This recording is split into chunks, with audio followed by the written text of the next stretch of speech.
Hello, today I'd like to explain why an ever-decreasing high and low temperatures do not disprove global warming. My name is Dr. John Michael Nahay. I have a PhD in mathematics from Rutgers in 2000, a master's in math from Rutgers in 1991, Bachelor of Chemical Engineering, University of Delaware, 1986, and an Associate of Science in Biotechnology, Burlington County College, New Jersey, 2009. So let's start. We're going to do a simple discrete version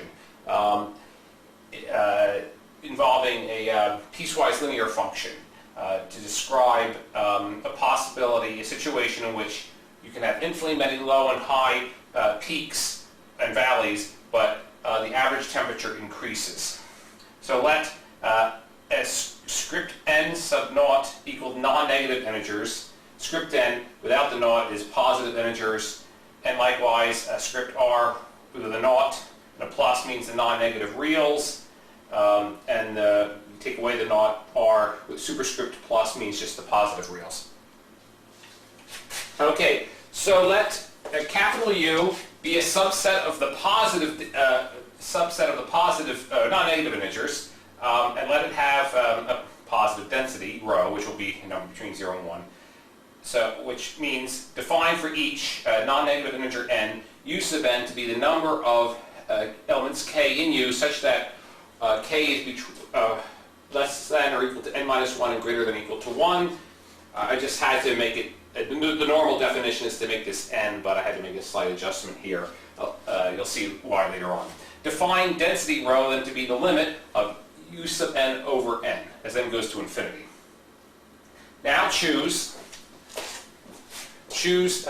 positive real numbers, little m, which is strictly less than big M, and a positive real number a, okay, and such that when we're going to define the peaks and the valleys, we're going to define the maxima for each integer n in the set U. So y sub n is capital M plus a exponential of negative lambda n, where lambda is a positive real number, and n in the complements of U, which is the set of non-negative integers, take away U, that's little m plus a exponential negative lambda n.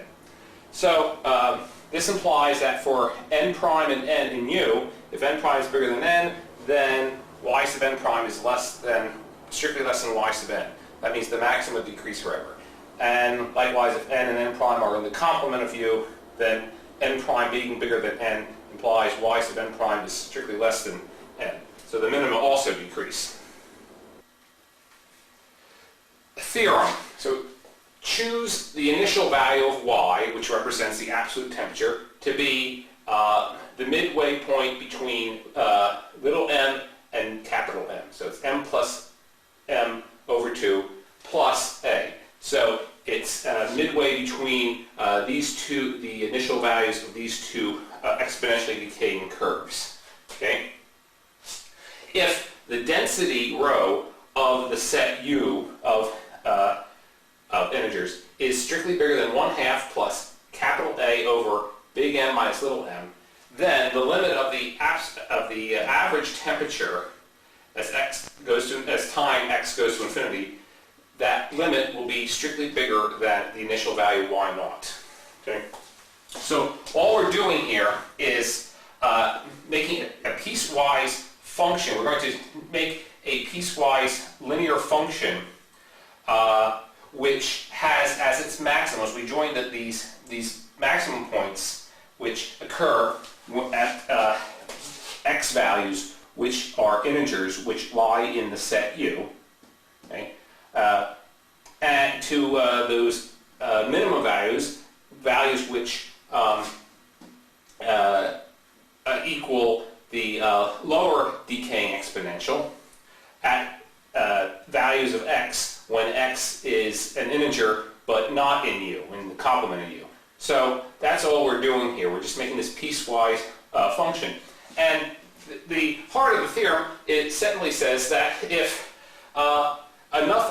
if the density of U is sufficiently large, in other words, if y spends more time here at the upper values, then eventually the average temperature, the limit of the average temperature will be bigger than the its initial value.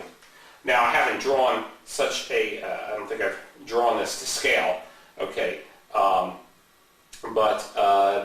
anyway, that's the theorem, okay.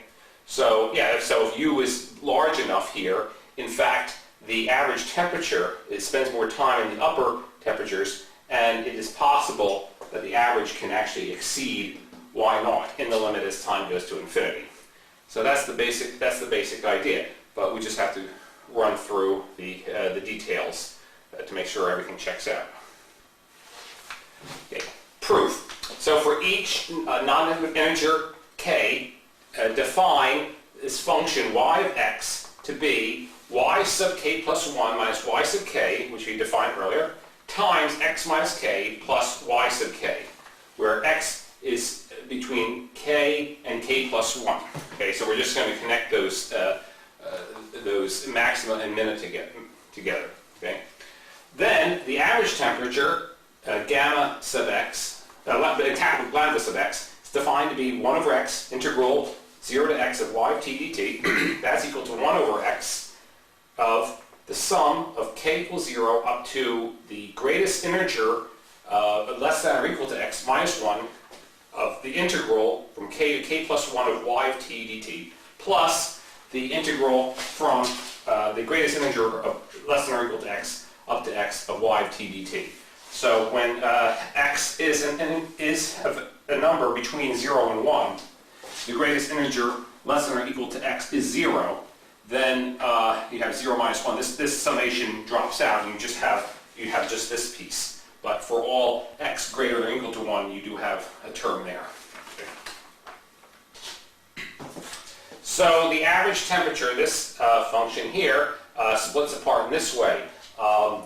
It's really a telescoping sum.